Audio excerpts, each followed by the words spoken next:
Hey everybody, welcome to Obscurities and Miniatures. Today I have something that I've been looking forward to, well, ever since I first saw this way back when on Kickstarter. Today I have from D-Verse Publishing, the People's Champion, which I always thought was The Rock, but no, it's this crazy monstrosity right here. And if you guys have followed me for any amount of time, you know that I tend to like monsters with plenty of limbs. So, D-Verse Publishing has a game called Nexus, which is where this model comes from.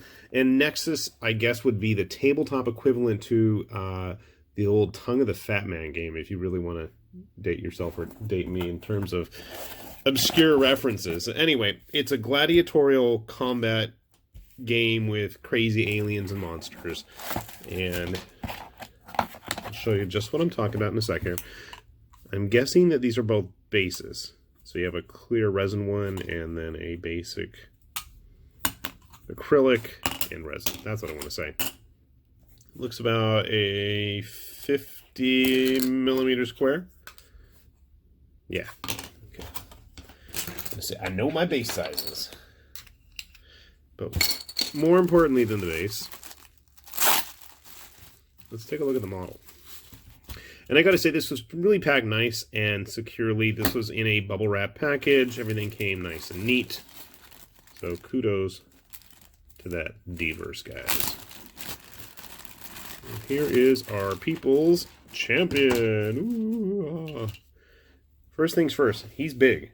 He's really big, as you can see here, just in my hand alone. And there is an advantage to having such a big model is the level of detail. I gotta say, it's really nice and crisp.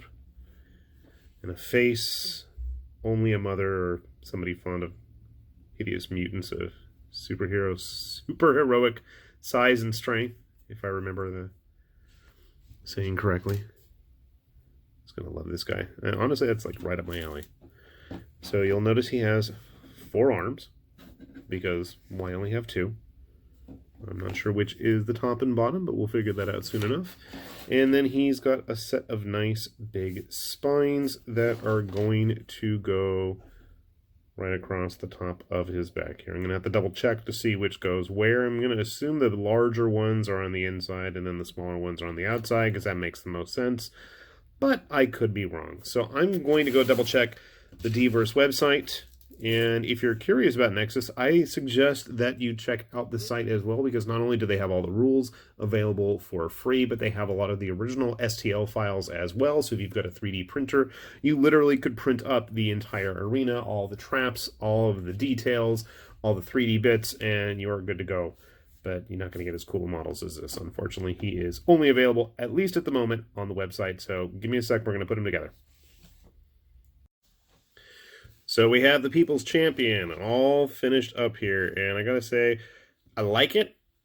I am gonna need to do a little bit of work on it. Some of his limbs did not want to go in as nicely and as neatly as they really needed to, and I figure, you know, I need to show you guys exactly what I'm getting myself into when I build these models, so you are adequately prepared. I don't want you to think, you know, oh, they're flawless in every way. No, but I mean, this is doable. So you can see there's a little bit of gap there on his horns on his back that are going to need to be able to put some green stuff probably around just to reinforce. But I mean, as a hobbyist, that's not a huge issue. It's just, I like this model. He's very unique looking, and I'm all about funky models, as you guys probably know. But just how big is this thing? Personally, I have him on the base that was included. I do have his clear acrylic base as well, but more than likely, I'm probably going to put him on like a 50 or 60 millimeter base. I want to say this is a 50 in my hand here. Yeah, it would work. But how big is he? Well, he is definitely the perfect size if you want to throw him on the table as some sort of a demon prince or an exalted champion, or something like that. Just using the typical models that people have access to. You could see here, you know, throw a Chaos Guard, because I have one handy. I think he's definitely in line with a lot of other models of that size. Grabbing our Legends of Signum Demon here, you can see. So just about the same. Actually, it's a little smaller, but I mean, this guy's supposed to be about Demon Prince size. So definitely a cool model, reasonably priced, and you know, it's always cool to see smaller companies coming out with interesting stuff. And I'm glad they really continue to push forward on both the game and the models, despite some, you know, hiccups and frustrations along the way. So that's always commendable. And I definitely have to give respect to people who stick to their guns like that. And, you know, hey, I might have to grab myself some more of these models in the near future.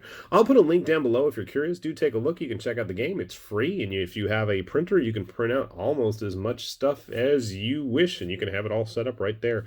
And I got to say, again, the resins are really reasonably priced, too, if you're into collecting and building resin models. He is supposed to be 54 millimeters, but, you know, for a gaming scale, what the hey? I mean, it works perfectly, right?